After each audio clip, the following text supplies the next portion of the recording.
ఇల్లు ఇవ్వాలని, ప్రమాద బీమా సదుపాయం పునరుద్ధరించాలని, అలాగే జర్నలిస్టులకి హెల్త్ ఇన్సూరెన్స్ సంబంధించి అదే యాక్టివేట్ చేయాలని, అలాగే మీడియా కమిషన్ ఏర్పాటు చేయాలని, అన్ని కమిటీలు కూడా జర్నలిస్టులకు ప్రాతినిధ్యం కల్పించాలని ఇలా 11 అంశాలు పొందుపరిచారు. మరి ఈ 11 అంశాలను కూడా ముఖ్యమంత్రి గారు చూడగానే ఒకటే అన్నారు, దీనికి సంబంధించి ఒక మంత్రులతో ఒక కమిటీ వేసాం. ఆల్రెడీ ఆ కమిటీ ప్రతివేదనలు పరిశీలిస్తుంది. ఈ ఏడాది గౌరవ మంత్రి గారు నారా లోకేష్ గారు అయితే కొంతమంది యూట్యూబర్స్ కానీ లేకపోతే రెగ్యులైజ్గా ఇంతకుముందు ఇంటర్నేషనల్ ప్రాంట్ ఛానల్స్ కూడా పరిగణలో తీసుకుని ఆ కమిటీకి సిఫార్సు చేసినట్లు మనకు సమాచారం ఉంది.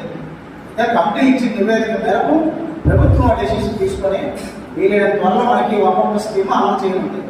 ఏది ఏమైనా మీ అందరికీ కూడా గ్రామీణ ప్రాంతంలో ఉండే రైతు మాత్రం నేను ఒకటే మీ అన్నదమ్ముడిగా చెప్పగలను, మీరు ప్రతి ఒక్కరు కూడా ఒక ఎక్విడేషన్ మాత్రం సంపాదించుకోండి. ఎందుకంటే ఎక్విడేషన్ కంపెనీలో మనం ఉంటాం.